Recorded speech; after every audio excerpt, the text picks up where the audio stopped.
Which information source do political candidates have complete control over? If that's your question, you are in the right place. I'm going to give you the best and most detailed answer you could possibly get to that question. Stay with me because I'm going to help you write your term paper and answer your question.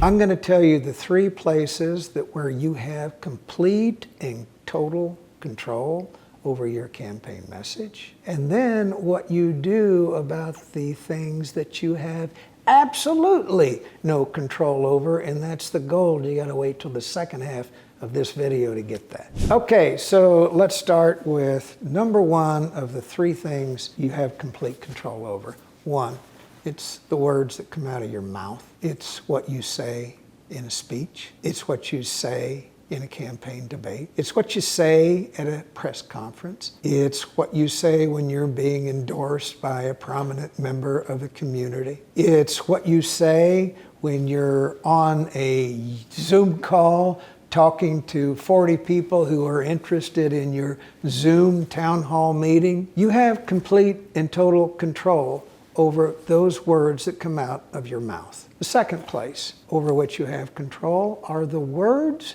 that are said in your name. Most candidates have a website. The information on that site are words said in your name, even if you didn't write all of the copy. The press release has your name on it, and you may not have written that press release, but those words were said in your name. You may not write or construct all of the social media posts that you're putting on Facebook or Instagram or YouTube, but those are words said in your name. That's the second quality. One, what comes out of your mouth. Second, places where words are said in your name. And number three, anything and everything that's said in your name in your political advertising. The TV commercials that you pay for, the radio spots that you pay for, the mail that's sent on your behalf, the digital ads that are running.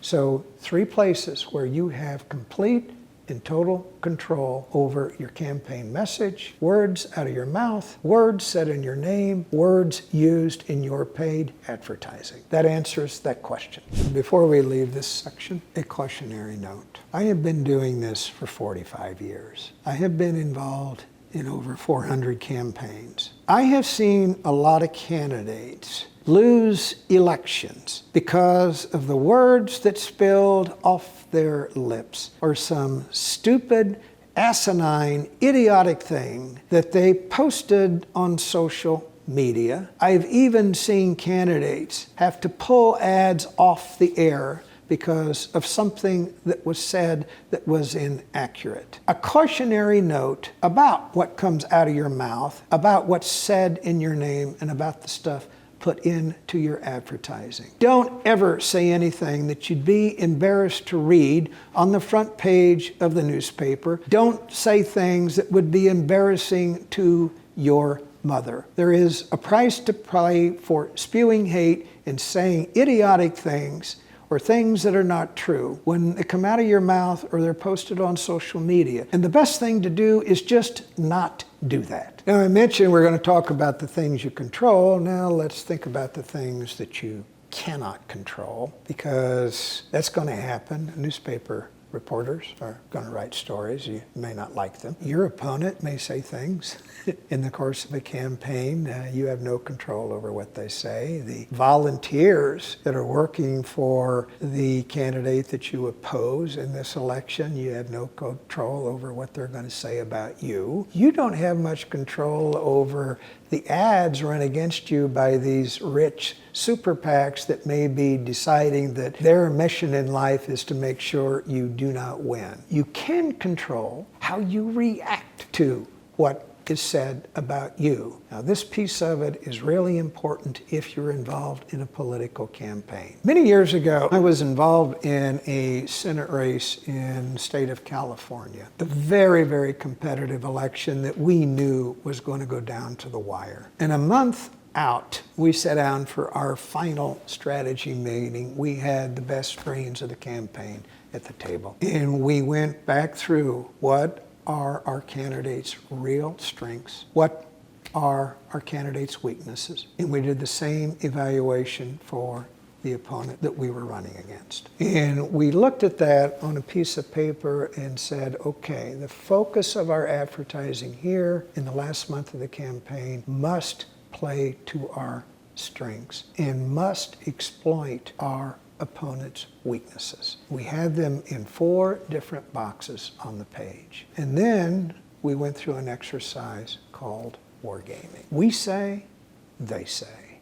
They say, we say. So we sat there and anticipated what we were going to say and how our opponent was going to react to it. We then anticipated how they would react to our reaction and what we would say in return. What was the beauty of this exercise is we, in that process of wargaming, actually in that meeting, we came up with about 95% of everything that was going to happen in that campaign. And in fact, when the campaign was over, we went back and looked at our notes from that meeting, and we had correctly anticipated all but 5% of everything that happened in the final month of that campaign. Because we knew how we were going to react to a certain way on a negative ad that our opponent put up, we knew how we were going to respond when we got the response from our opponent. We were not dealing with any chaos when the barrage of negative ads came. Pretty well formulated plan that